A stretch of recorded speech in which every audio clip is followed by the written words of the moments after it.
आज मैं आपको साइकोलॉजी के अंदर एक ऐसा सिद्धांत, एक ऐसा प्रिंसिपल स्टडी कराने जा रहा हूं जिसने साइकोलॉजी को बहुत प्रभावित किया। साइकोलॉजी में आपसे मैं को उसकी वजह से मनोविज्ञान में क्रांति आ गई, जिसे मनोविज्ञान का प्रथम बल कहा जाता है। वो है सिगमंड फ्राइड का साइको एनालिटिकल थ्योरी, बोलो मनोविश्लेषणात्मक सिद्धांत। ये सिद्धांत इतना इम्पोर्टेंट है, इतना साइंटिफिक है, बोलो आपसे मैं कह रहा हूं कि इससे साइकोलॉजी में सभी कंपटीशन एग्जाम के अंदर बहुत ज़्यादा क्वेश्चन आते हैं। और सिगमंड फ्राइड का अगर मैं बोला व्यक्तिगत जानकारी दूं तो सिगमंड फ्राइड बोलो आपसे साइकोलॉजिस्ट से पहले एक ग्रेट डॉक्टर थे और बाद में वो बहुत अच्छे साइकोलॉजिस्ट बने और उन्होंने बिल्कुल अपने सिद्धांत के अंदर जो बातें कही बहुत खिल के आपसे खुल के कही और आपसे मैं करूं बहुत सारी आलोचना भी उनकी हुई, लेकिन उससे साइकोलॉजी में बहुत प्रभावित हुआ। और साइकोलॉजी में आपसे प्रथम बल जिसको कहा जाता है वो सिगमंड फ्राइड का ही सिद्धांत है। तो स्टडी करते हैं, आपको मैं पूरा आज एक एक सिगमंड फ्राइड के फंडे क्लियर कर दूंगा और ट्रिक्स के साथ मैं सब कुछ सिखा दूंगा। तो आपसे बने रहे और पूरा आपसे मैं कुछ लेक्चर को सुनना सिगमंड फ्राइड के साइको एनालिटिकल थ्योरी की। ऐसा कोई क्वेश्चन आपका एग्जाम में बोलो आपसे में आने वाला नहीं होगा जो आपको नहीं पता होगा। क्लियर? तो स्टडी करते हैं, बोलो साइको एनालिटिकल थ्योरी बाला आपसे में सिगमंड फ्राइड का। ओके, साइको एनालिटिकल, ठीक है, एनालिटिकल थ्योरी यानी आपसे मैं कहूं मनो विश्लेषणात्मक सिद्धांत। ठीक है, बहुत आपसे सिस्टमेटिक तरीके से सीखेंगे बिकॉज सिगमंड फ्राइड का जो साइको एनालिटिकल थ्योरी है उसमें इतनी लॉट ऑफ इंफॉर्मेशन है, इसीलिए कॉम्पिटिटिव एग्जाम में क्वेश्चन ज़्यादा आते हैं। तो सबसे पहले अगर आपको कभी भी पूछा जाए कि बोलो मनोविश्लेषणात्मक का प्रतिपादक कौन है तो आपको पता होना चाहिए सिगमंड फ्राइड है। ठीक है, और सिगमंड फ्राइड आपसे मैं कहा के बोलो ऑस्ट्रिया, ठीक है, बोलो के आपसे में निवासी। ओके, उसके बाद सिगमंड फ्राइड पहले डॉक्टर थे, बाद में मनोवैज्ञानिक बने। आपसे मैं कहूँ पहले बोलो डॉक्टर, ओके, और आपसे डॉक्टर मतलब पहले किसके पर्सन थे? साइंस। ठीक है, और फिर मैंने कहा क्या बने? बोलो ग्रेट, बोलो साइकोलॉजिस्ट। ग्रेट मैं आपसे कह रहा हूँ बोलो साइकोलॉजिस्ट आपसे मैं को ये बने। ओके, और सिगमंड फ्राइड ने जो अपना साइको एनालिटिकल थ्योरी दिए है, एक्चुअली उसमें जितनी भी बातें बताई है उनको मैं आपसे मैं कहूँ पहले एनालिसिस कर देता हूँ कि उन्होंने आपसे मैं कहूँ मन बोलो की व्याख्या की है। उसके अलावा आपसे मैं कहूँ उन्होंने मैंने कहा इड, ईगो और सुपर ईगो, क्लियर, बोलो इन शब्दों का प्रयोग किया और इनके बारे में बताया है। उसके बाद इन्होंने अपनी थ्योरी के अंदर मैं आपसे कह रहा हूं दुश्चिंता, एंजाइटी क्या होती है, कितने प्रकार की होती है, उसके बारे में बताया है। Anxiety, clear. उसके बाद आपसे मैं कह रहा हूं इन्होंने अपने सिद्धांत में मूल प्रवृत्तियां क्या होती, कितने प्रकार होते हैं, उसके बारे में बताया है।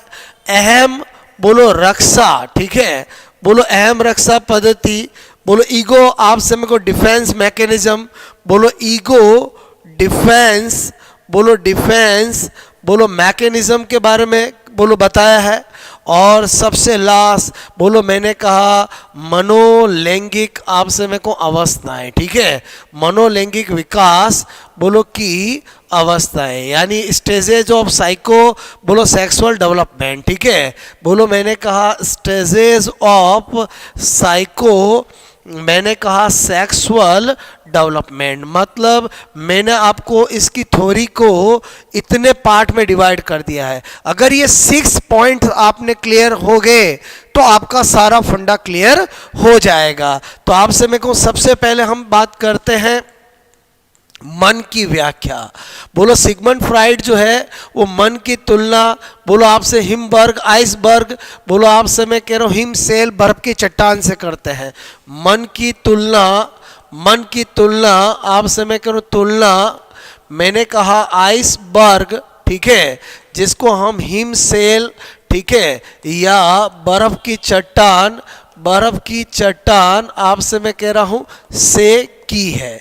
तो सबसे पहले तो ये पता होना चाहिए सिगमंड फ्राइड ने अपने साइको एनालिटिकल थ्योरी में मन की व्याख्या किससे की है? बोलो आपसे मेरे को आइसबर्ग या हिमशैल या बर्फ की चट्टान से की है। क्लियर? उसके बाद आपसे मेरे को ये क्या कहते हैं कि जिस तरह से कोई बर्फ की चट्टान होती है, बोलो उसका थोड़ा सा भाग बाहर निकला हुआ रहता है, उसी को उन्होंने चेतन मन कहा है। क्या कहा है? बोलो चेतन मन। और अधिकांश भाग जो आपसे मेरे को अंदर रहता है उसको क्या बोला है? अचेतन बोला। और उन्होंने कहा मन का जो चेतन भाग केवल 10% या 1/10 भाग ही होता है, और जो अचेतन होता है वो 90% यानी आपसे मेरे को 9/10 भाग होता है। और दोनों का आपसे मेरे को संपर्क वाला भाग जो होता है उसको क्या बोला इन्होंने? बोला आपसे मेरे को अर्ध चेतन, सब कॉन्शियस, ठीक है, अर्ध चेतन मन। अब आपसे मैं कह रहा हूं ये हम बोलो किताबों में पढ़ते हैं कि चेतन मन का छोटा भाग होता है जिसमें सारी बोलो जितनी भी वास्तविकता वर्तमान से संबंधित चीजें रहती है। बोलो आपसे मैं करूं अर्ध चेतन ऐसा होता है जिसमें दमित इच्छाएं होती है। ओके, मन का सबसे बड़ा दीर्घतम भाग है। एक्चुअली हम क्या सोच रहे हैं कि सिगमंड फ्राइड क्या कहना चाहता है? तो मैं एक एग्जांपल से आपको बताना चाहता हूं कि सिगमंड फ्राइड अपने प्रिंसिपल में यहां पर चेतन मन, अचेतन मन और अचेतन के बारे में एक्चुअली क्या कहना चाहता है। क्योंकि मैंने आपसे कहा कि जो सिगमंड फ्राइड साइंस का पर्सन था, उसने जो थ्योरी दी उसको बहुत सारे पर्सन समझ ही नहीं पाते हैं। क्योंकि मैं आपको फिर बता दूं, ज़्यादातर जो साइकोलॉजी पढ़ाते हैं वो आर्ट्स के पर्सन होते हैं। आपसे इसलिए वो जो साइकोलॉजिस्ट, जो ग्रेट साइकोलॉजिस्ट जो हुए हैं, उनकी बहुत सारी बातों को समझ ही नहीं पाते हैं, उनकी टर्मिनोलॉजी को समझ नहीं पाते हैं। इसलिए जो सा किताबों में लिखा होता है वैसा वो बता देते हैं, इसीलिए स्टूडेंट के फंडे क्लियर नहीं होते हैं। तो मैं आपसे क्या बता रहा हूँ कि एक्चुअली सिगमंड फ्राइड क्या सोचता था कि बोलो चेतन, अचेतन और चेतन क्या होता है, सबके मन में होता है। तीनों भागों का मतलब क्या है? आपसे मैं कहूं हर वो बात जो हमें याद रहती है, जो हमें इजीली बोलो आपसे पता चल जाती है, वही चेतन मन की बातें हैं। क्लियर? मैंने कहा कि अगर कोई आपसे में कोई बात है या कोई आपने कहीं पढ़ा है और बाद में आप जब कभी भी उसको आपके सामने आता है, आप उसको याद करने की कोशिश करते हो और आपसे लाख कोशिश करने के बाद याद नहीं आती है, तो अकॉर्डिंग टू सिगमंड फ्राइड वो बात किस में चली गई है? अचेतन मन में चली गई है। और आपसे में को थोड़ा प्रयास करने पर याद आ जाती है तो वो किस में है? अचेतन में है। क्लियर? और आपसे तुरंत आ जाती है तो किस में है? चेतन मन में। तो हमने क्या देखा, हम बोलो छोटे से लगाकर बड़े होते हैं तो बहुत सारी ऐसी बातें, बहुत सारे ऐसे इंसिडेंट्स जैसे जैसे समय गुजरता है हम भूल जाते हैं। इसीलिए मन का बड़ा भाग कौन सा होता है? अचेतन मन होता है। क्लियर? आपसे मैं कह रहा हूं, और जो बातें वर्तमान से संबंधित होती है, जो हमें बोलो तुरंत याद रहती है, वो क्या है? बोलो चेतन मन से है। क्लियर? और कुछ बातें ऐसी होती है जो हम भूल जाते हैं लेकिन थोड़ा प्रयास करने पर याद आ जाती है, इसका मतलब वो अभी कहां पर है? बोलो अचेतन में है, वो इसमें नहीं गई है। क्यों? क्योंकि इसमें गई हुई बात आपको याद नहीं आएगी। आई होप आपको फंडा समझ में आया होगा कि सिगमंड फ्राइड जो मन की व्याख्या हिमशैल से कर रहा है और इससे वो क्या कहना चाहता है। वो कहना चाहता है कि एक स्टूडेंट सपोजेड कुछ पढ़ के एग्जाम में जाता है, अगर उसको क्वेश्चन देखते ही इंफॉर्मेशन याद आ जाती है तो इट मींस वो इंफॉर्मेशन उसके चेतन मन में थी। अगर आपसे में कोई स्टूडेंट के सामने कोई क्वेश्चन आता है जो उसने पढ़ा है, एकदम याद नहीं आती है लेकिन थोड़ा सोचता है, याद आ जाती है और वो कर लेता है, वो उसके अचेतन में थी। और एक स्टूडेंट जो कुछ पढ़ के जाता है, एग्जाम में उसके सामने क्वेश्चन आता है, वो लाख कोशिश कर ले फिर भी याद नहीं आता है, बोलो वो इसका मतलब इंफॉर्मेशन उसके अचेतन मन में चली गई थी। क्लियर? यही कहना चाहता है आपसे मेरे को सिगमंड फ्राइड। आई होप इसका पहला पॉइंट आपको क्लियर हो गया होगा, मन की व्याख्या। बात समझ में आए? उसके बाद है बोलो आपसे मैं कहूँ इड, बोलो ईगो, और मैंने कहा सुपर ईगो। बहुत इंपॉर्टेंट टर्मिनोलॉजी है, इसी को हम समझते हैं। बोलो आपसे मैं कहूँ इड, इड कोई क्या बोलते हैं इदम, क्या बोलते हैं इदम, इसी को क्या बोलते हैं अबोध आत्मा। क्लियर, बोलो क्या बोलते हैं अबोध आत्मा। क्लियर, मैंने कहा दूसरा है ईगो, ईगो को क्या बोलते हैं अहम, ठीक है, या आपसे मैं को इसी को बोलते हैं बोध आत्मा। क्या बोलते हैं बोध आत्मा। क्लियर, और मैंने कहा तीसरा है सुपर ईगो, सुपर ईगो मतलब परा अहम, और इसी को बोलते हैं आदर्श आत्मा। क्लियर, तो आई होप आपको मेरी बात समझ में आई होगी कि सबसे पहले तो आपको यही पता होना चाहिए कि मन की आपसे गतिकी को लेकर, डायनामिक को लेकर, बोलो सिगमंड फ्राइड ने इन 3 शब्दों का प्रयोग किया है। और सिगमंड फ्राइड क्या कहता है, हर व्यक्ति के अंदर, हर व्यक्ति के मन की डायनामिक में, गतिकी में ये तीनों शब्द होते हैं, और इन तीनों शब्दों को आपको समझना बहुत जरूरी है। सिगमंड फ्राइड क्या कहता है कि हमारे मन के अंदर जितनी भी दमित इच्छाएं हैं, जितनी भी नकारात्मक चीजें हैं, जितनी भी पशु प्रवृत्ति की चीजें हैं, वो सब बोलो ईड से संबंधित है। क्लियर, यानी ईड को क्या बोला है, बोलो आपसे पशु प्रवृत्ति। क्लियर, प्रवृत्ति का केंद्र बोला है। क्लियर, इसी को नकारात्मक आपसे मैं कहूँ प्रवृत्ति बोलो का केंद्र बोला है। क्लियर, आपसे मैं कह रहा हूँ इसी को काम प्रवृत्ति बोलो का केंद्र बोला है। क्लियर, इसी को आपसे मैं कह रहा हूँ, मैंने कहा लिबिडो बोलो का केंद्र बोला है। क्लियर, और आपसे मैं करूं जो ईड होता है वो अचेतन मन का स्वामी होता है। क्या होता है, अचेतन मन का स्वामी। क्लियर, बोलो आपसे, क्योंकि सारे लिबिडो काम प्रवृत्ति का बोलो कौन सा घर होता है, अचेतन मन। इसके अलावा आपसे मैं करूं ईड जो होता है वो प्लेजर प्रिंसिपल पे काम करता है, सुखदायी सिद्धांत पर आधारित होता है। बोलो आपसे मैं सुखदायी, मैंने कहा सिद्धांत बोलो पर आधारित, किस पे आधारित, बोलो सुखदायी सिद्धांत पर आधारित। क्लियर, उसके बाद मैंने आपसे कहा जो ईड होता है उसका ऐसा मानना होता है खाओ पियो मौज करो। इसका मतलब हुआ खाओ पियो आपसे मैं कहूँ एंड मौज करो, ये भी किससे संबंधित है, ईड से है। इसके अलावा आपसे मैं कह रहा हूँ आपको पता होना चाहिए कि बोलो आपसे मैं ईड जो होता है वो कहता हर इच्छा को पूरी करो और हर इच्छा के लिए छीन लो। इसका मतलब छीन लो, आपसे मैं कहूँ छीन लो, ये कौन संदेश देता है, ईड करता है। क्लियर, तो आपसे मैं सारी बातों में से कुछ भी पूछा जाए एग्जाम में हमेशा आंसर क्या होगा, ईड होगा। क्लियर, फिर आपसे मैं कहूँ ईगो की बात करें, ईगो जो होता है वो ईड और सुपर ईगो में संतुलन बनाए रखने वाला होता है। आपसे मैं कहूँ ईड एंड बोलो सुपर ईगो, ठीक है, सुपर ईगो में मैंने कहा बैलेंस बोलो बनाने वाला। क्लियर, आपसे मैं करूँ जो ये होता है इसे मन का वकील कहते हैं। क्या कहते हैं, मन का वकील कहते हैं। क्लियर, और आपसे मैं करूँ ये चेतन मन का स्वामी होता है, चेतन मन का क्या होता है, बोलो स्वामी होता है। और ये जो ईगो होता है वो कहता है ना ज्यादा सुखदाई बनो ना ज्यादा आदर्शवादी बनो, हमेशा बोलो अच्छाई और बुराई को बीच का रहो। तो आपसे मैं कह रहा हूं, बोलो आपसे मैं कह रहा हूं इसके अनुसार क्या ये किससे संबंधित है, ने तो ज़्यादा आपसे मैं कह रहा हूँ ज़्यादा सुखदाई, ठीक है, सुख मैंने कहा सुखदाई बोलो आपसे बनो,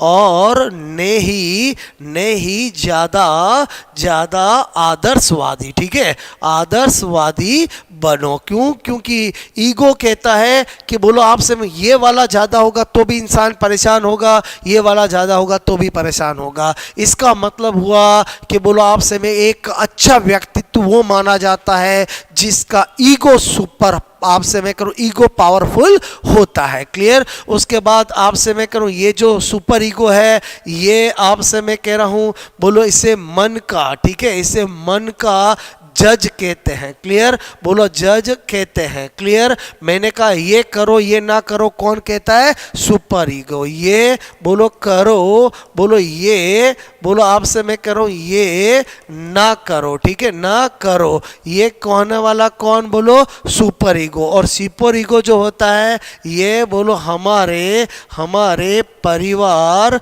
मैंने कहा बोलो शिक्षक, बोलो समाज, आपसे मैं कह रहा हूं से प्राप्त संस्कारों, बोलो संस्कारों का क्या होता है? प्रदर्शन। बोलो बात समझ में आए? कौन सा? बोलो सुपर ईगो। अब मैं क्या कहना चाहता हूं, मेरी बात को समझना। ये जो मैंने बताया है ये तो मैंने आपको किताबी बातें बताई है जो कंपटीशन एग्जाम में आती है। एक्चुअली आपको पता होना चाहिए कि सिगमंड फ्राइड इड ईगो और सुपर ईगो के बारे में क्या कहना चाहता है।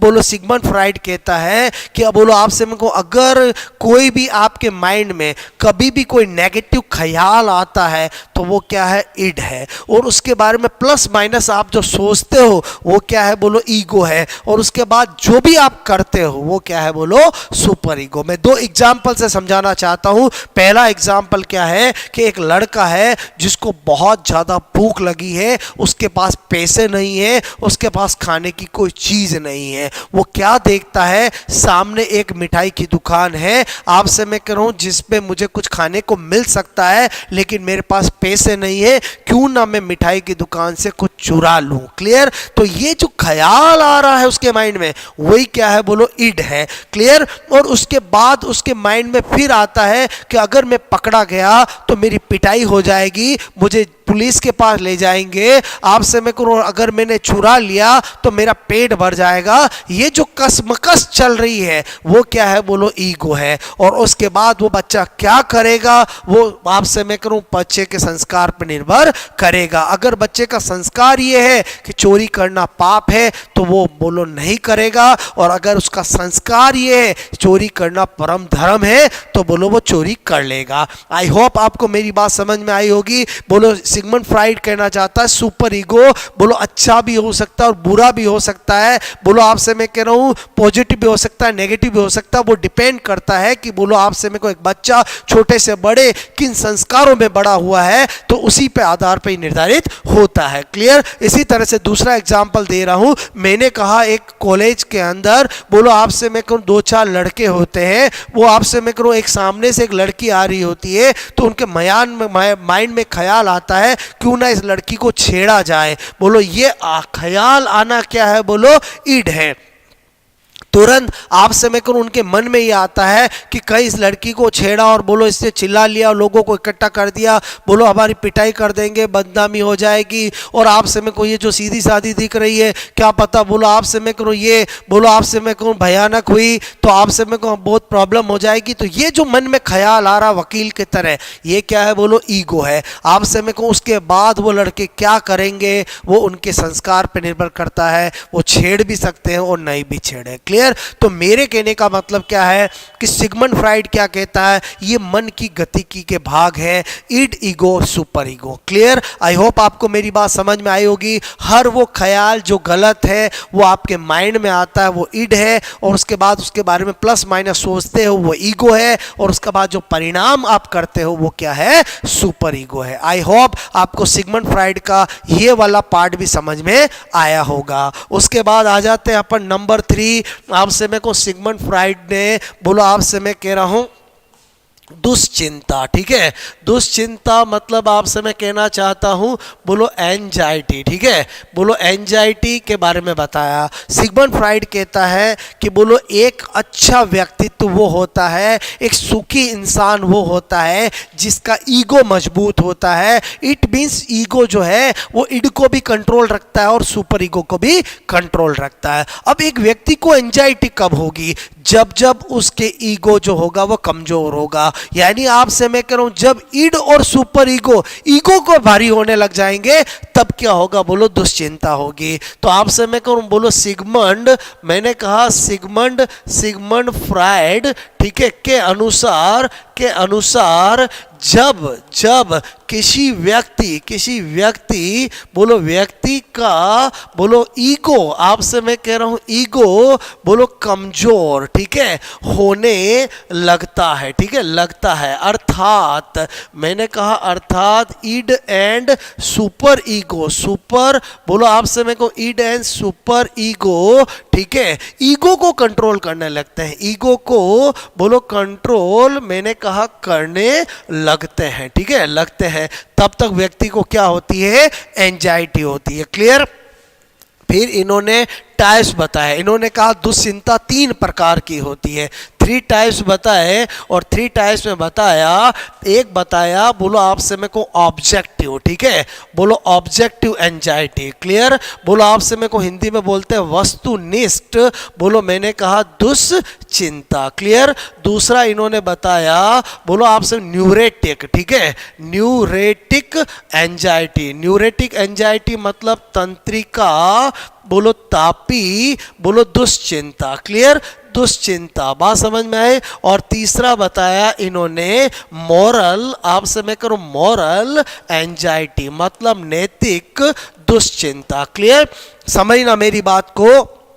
बहुत सी बार कॉम्पिटिटिव एग्जाम में क्वेश्चन आ जाता है कि सिगमंड फ्राइड ने कौन सा टाइप दुश्चिंता का नहीं बताया, ये बताया, तो ये 3 नाम कैसे याद रहेंगे। अक्सर आपने देखा होगा कि कोई भी आपसे लड़की या लड़का जब कॉलेज में पहली बार जाते हैं, और आपसे ये ज़्यादातर लड़कियों के साथ होता है कि अगर हम उनको एकदम पूछ लेते हैं ओए तेरा नाम क्या है, तो वो तुरंत एंजाइटी में आ जाती है कि इसने मेरा नाम कैसे पूछ लिया। तो मैं क्या ट्रिक बता रहा हूं, मैंने कहा ओए बोलो आपसे मेरे को नाम क्या है, ठीक है, क्या है, क्या लिखा मैंने, ओए नाम क्या है। तो इसका मतलब पहली कौन सी है ऑब्जेक्टिव, बोलो दूसरी कौन सी है न्यूरेटिक, और तीसरी कौन सी है बोलो मॉरल। क्लियर। ओए नाम क्या है, ठीक है। तो आपसे मेरे को नाम ध्यान रहेंगे। फिर आपसे सिगमंड फ्राइड कहता है ऑब्जेक्टिव एंजाइटी का मतलब क्या होता है। अगर कोई भी व्यक्ति किसी भी ऑब्जेक्ट के सामने आने पर एंजाइटी में आ जाता है, उसे ऑब्जेक्टिव एंजाइटी कहते हैं। ये मैंने कहा पर्सन टू पर्सन वेरी करता है, किसी के लिए वो ऑब्जेक्ट छिपकली हो सकता है, किसी के लिए वो ऑब्जेक्ट कॉकरोच हो सकता है, किसी के लिए वो ऑब्जेक्ट कोई इंसान हो सकता है। जब जब वो सामने आता है तब तब वो इंसान एंजाइटी में आ जाता है। इस एंजाइटी में ज़्यादा परेशान होने की जरूरत नहीं है, ऑब्जेक्ट को हटाया एंजाइटी खत्म। बोलो बात समझ में आए। तो मैंने कहा ऑब्जेक्ट, ठीक है, बोलो आप ऑब्जेक्ट वो कुछ भी हो सकता है, बोलो कॉकरोच हो सकता है, बोलो मैंने कहा छिपकली हो सकता है, कोई पर्सन हो सकता है, बोलो से होने वाली। क्लियर। बोलो आपसे मैं कहूँ क्या, बोलो एंजाइटी। बात समझ में आए बोलो ओके। उसके बाद है इन दोनों को समझना। मैंने कहा न्यूरेटिक तंत्रिका तापी क्या कहना चाहता है। सिगमंड फ्राइड कहता है कि जब किसी व्यक्ति की जो डिज़ायर है, जो आपसे मैं कहूँ दमित इच्छाएं हैं, वो इतनी ज़्यादा पावरफुल हो जाए कि बोलो ईड जो है वो ईगो को परेशान करने लगे, तो व्यक्ति किस में आ जाता, बोलो न्यूरेटिक एंजाइटी में। मतलब जब बोलो ईड ईगो को कंट्रोल करे, ईगो को बोलो कंट्रोल करने आपसे मेरे को लगता है। जनरली क्या होता है, ईगो किसको कंट्रोल करता है, ईड को कंट्रोल करता है, इसलिए कोई दिक्कत नहीं होती है। अगर किसी व्यक्ति के अंदर ईड किसको कंट्रोल करने लग जाए, ईगो को करने लग जाए, तो आपसे मैं करूं वो क्या हो जाती है, कैसी एंजाइटी होती आती है, न्यूरेटिक एंजाइटी हो जाती है। आई होप आपको मेरी बात समझ में आई होगी। किसी इंसान को सपोज शादी करनी है, आपसे मेरे को ये उसकी बहुत ज़्यादा इच्छा है, और आपसे मेरे को उसके लिए उसके अंदर बार बार आता है शादी करनी है, तो क्या होगा कि उसका जो ईड है, जो डिजायर है, वो ईगो को परेशान करने लग जाएगी, और उसी से उसको क्या होने लग जाएगी, न्यूरेटिक एंजाइटी होने लग जाएगी। उसके बाद मॉरल एंजाइटी। आपसे मैं कहूं सिगमंड फ्राइड क्या कहता है कि जब बोलो आपसे मैं कहूं जब सुपर ईगो ईगो को कंट्रोल करे, ईगो को कंट्रोल आपसे में कंट्रोल करे। मेरी बात को समझना कि आप किसी को लगता है ये तो अच्छी बात है, लेकिन वास्तविकता में अच्छी बात नहीं है। यही से तो हमें समझ में आएगा कि एक अच्छा व्यक्तित्व, एक मजबूत व्यक्तित्व उसको माना जाता है जिसका ईगो मजबूत हो। क्लियर। तो मेरे कहने का मतलब जब सुपर ईगो को कंट्रोल करे, यहां पर मैं क्या कहना चाहता हूं, सपोजेड कोई इंसान इंसान कभी झूठ नहीं बोलता है और उसने झूठ बोल दिया, एक दिन क्या बोल दिया, झूठ बोल दिया। अब वो जब सो रहा है, जब खाना खा रहा है, जब एवरी टाइम उसके अंदर से बोलो जो उसका सुपर ईगो है उसको परेशान करता है, तूने झूठ बोल दिया तो कैसे बोल दिया, क्यों बोल दिया, तो आपसे मैं कह रहा हूं वो इंसान क्या हो जाता है, बहुत ज़्यादा परेशान हो जाता है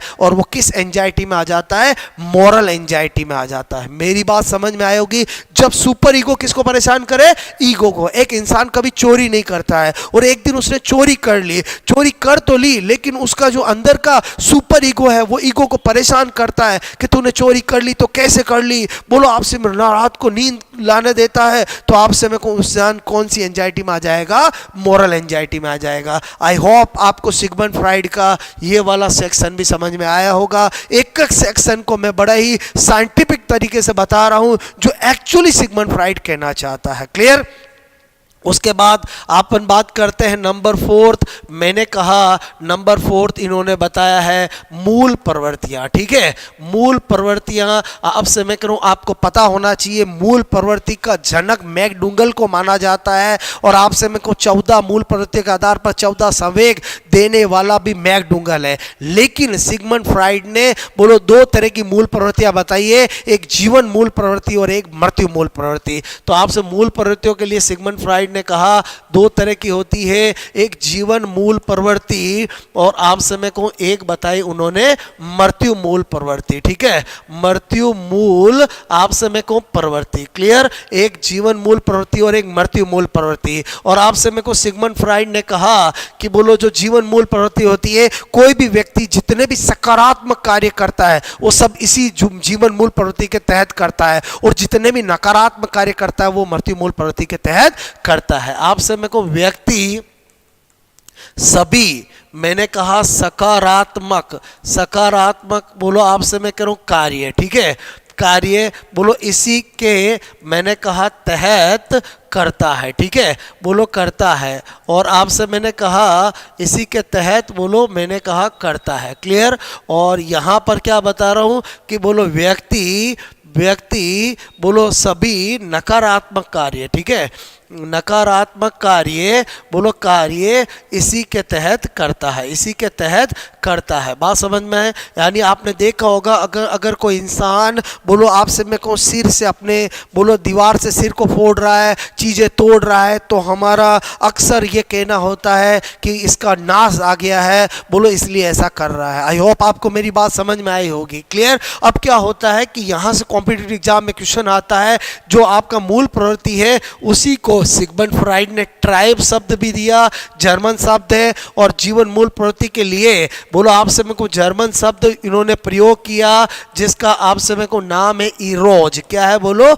इरोज। क्लियर? और आपसे मेरे को इसी के लिए यहाँ पर जर्मन शब्द का प्रयोग किया जिसको बोलते हैं थेनाटोज। क्या बोलते हैं? बोलो थेनाटोज। आपसे मेरे को भूल जाते हैं तो आपको ध्यान रखना है, एक इंसान अपनी लाइफ में इश्क करता है वो बोलो जीवन मूल प्रवृत्ति के लिए ही करता है, और एक आपसे मेरे को इसका मतलब इरोज जो है जो शब्द है वो जीवन मूल प्रवृत्ति के तहत है। और एक इंसान जब मर जाता है तो आपसे मेरे को उसको बोलो किस तरह से उठा के ले जाते हैं, जैसे एक थैले को उठा के ले जाते हैं, तो थेनाटोज जो शब्द है वो आपसे मृत्यु मूल प्रवृत्ति के तहत है। क्लियर?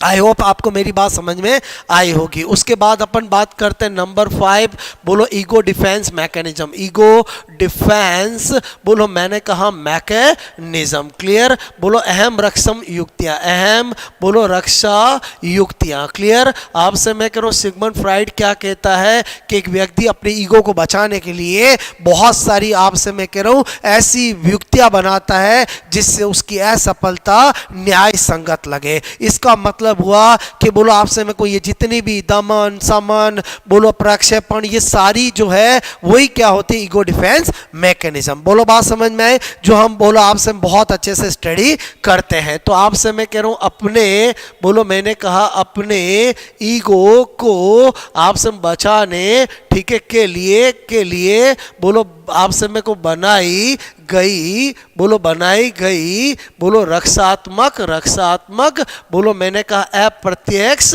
युक्तियां। क्लियर? बोलो आपसे मेरे को उन्हीं को ईगो डिफेंस मैकेनिज्म कहा है। ओके, उसके बाद मैंने कहा नंबर 6 जो वेरी इंपॉर्टेंट है वो है बोलो मैंने कहा लैंगिक विकास, ठीक है, विकास की अवस्थाएं, ठीक है। यही एक ऐसा पार्ट है जिसके लिए सिगमंड फ्राइड की सबसे ज़्यादा आलोचना हुई। आपसे मैं कहूँ वो है आपसे सेक्सुअल डेवलपमेंट स्टेजेस, बोलो स्टेजेस ऑफ, मैंने कहा स्टेजेस ऑफ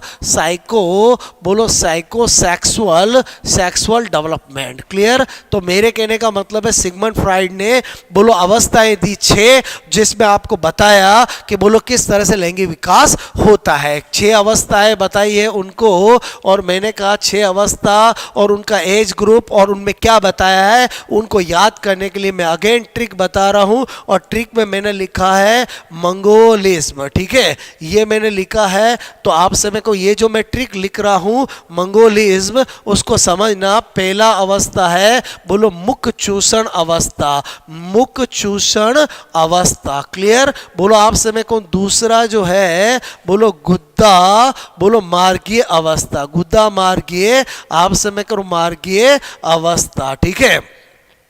मैंने कहा बोलो गुद्दा मार्गीय अवस्था, ठीक है। तीसरा आपसे मैं कहूँ ले से क्या है लिंग अवस्था, ठीक है। बोलो आपसे मैं करूँ इसी तरह से नंबर 4 से क्या है सुप्त अवस्था, क्या है सुप्त अवस्था। और इसी तरह से जे से क्या बता रहा हूँ मैं आपको, बोलो आपसे मैं कहूँ इन्होंने मैंने कहा बोलो 5 अवस्थाएं बताई है, और वो है आपकी जनन अवस्था, ठीक है, बोलो जनन अवस्था। क्लियर? तो मेरे कहने का मतलब है यहाँ पर बोलो यहाँ पर इन 5 अवस्थाओं में क्या बताया है समझना। क्लियर?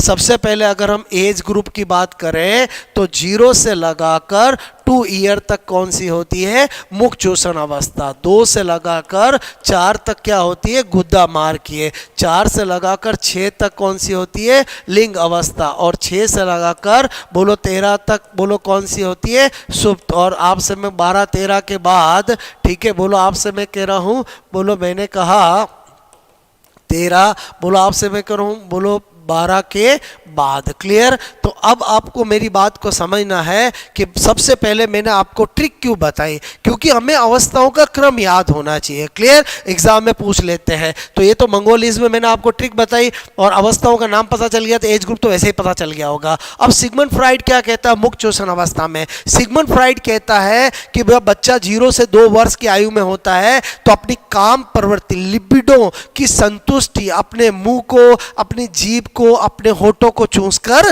करता है। क्लियर? उसके बाद गुद्दा मार्ग की अवस्था जो कि 2 से 4 वर्ष की है, उसके अंदर सिगमंड फ्राइड कहता है जब बच्चा इस अवस्था में होता है तो आपसे उसके अपनी काम प्रवृत्ति की संतुष्टि जो है वो आपसे मैं कह रहा हूं मल मूत्र को त्याग कर या रोक कर करता है। क्लियर? उसके बाद लिंग अवस्था बोलो जो 4 से 6 बोलो आपसे में कोई ईयर की होती है, उसके अंदर बताया कि सिगमंड फ्राइड कहता है कि जब बच्चा इस अवस्था में होता है तो अपनी काम प्रवृत्ति लिबिडो की जो संतुष्टि है वो बोलो अपने लैंगिक अंगों को सहलाकर उनसे खेल कर करता है। और उसके बाद सुप्त अवस्था जो है उसके अंदर सिगमंड फ्राइड ने कहा कि जो 6 से 12 साल की आयु होती है उसमें बच्चे का ध्यान रचनात्मक कार्यों में ज़्यादा होता है, इसलिए उसकी लैंगिक जो काम शक्ति होती है वो सुप्त रहती है, लेटेंट अवस्था में रहती है। और उसके बाद जनन अवस्था जेनाइटल स्टेज, क्या बोलते हैं इसको बोलो आपसे मैं को जेनाइटल स्टेज। क्लियर? जिसके अंदर बोलो आपसे मैं को सभी तरह की लैंगिक बोलो आपसे मैं कहूँ बोलो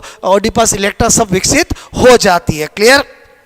इसी को ओरल स्टेज कहते हैं, बोलो आपसे में को इसी को एनल स्टेज कहते हैं, और इसी को फैलिक स्टेज कहते हैं, बोलो फैलिक स्टेज कहते हैं, इसी को लेटेंट स्टेज कहते हैं, और इसी को क्या बोलते हैं जेनाइटल स्टेज कहते हैं। क्लियर? तो आपसे में को ओडिपस इलेक्ट्रा इन शब्दों का प्रयोग बोलो आप सिगमंड फ्राइड ने किया है, और सिगमंड फ्राइड ने कहा ये इसमें पूरी तरह से विकसित हो जाते हैं। सिगमंड फ्राइड ही वो व्यक्ति है बोलो वो मनोवैज्ञानिक है जिसने नार्सिज्म स्वयं मोह शब्द का भी प्रयोग किया। और सिगमंड फ्राइड कहता है कि बोलो आपसे मैं को जो आपका नार्सिज्म है स्वयं मोह है वो आपसे मैं करूँ जिसमें बोलो बच्चा अपने ही बोलो रूप पर मोहित हो जाता है, वो शैशव अवस्था में भी मिलता है, किशोर अवस्था में भी मिलता है, लेकिन सबसे ज़्यादा बोलो शैशव अवस्था में मिलता मिलता है। इसी तरह से ओडिपस और इलेक्ट्रा शब्दों का प्रयोग किया, और ओडिपस जो होता है वो बॉय में, लड़कों में बोलो आपसे में वह ग्रंथि होती है जिसके कारण वो बोलो आपसे माता से ज़्यादा प्यार करता है, उससे ज़्यादा स्नेह करता है। इसी तरह से इलेक्ट्रा लड़कियों में वो बोलो आपसे ग्रंथि होती है जिसके कारण वो पिता से ज़्यादा स्नेह करती है। आई होप आपको सिगमंड फ्राइड का पूरा सिद्धांत समझ में आया होगा। आप समय को मैंने आपको सिगमंड फ्राइड को सिद्धांत को एक साइंटिफिक तरीके से पूरा समझाया है, आपको जरूर पसंद आया होगा, कमेंट्स करके बताएं। और आपसे मैं करूँ इस चैनल को जरूर सब्सक्राइब कर ले ताकि आपको इसी तरह से बोलो आपसे मैं कहूँ जो आपके जो टॉपिक है उनको आपके सामने लाए और आपको सीखने को मिले। क्लियर? मेरा जो आपका तरीका है वो चीज़ें वही होती है, बस उसको बताने का तरीका अलग होता है। Clear? Okay, thanks a lot.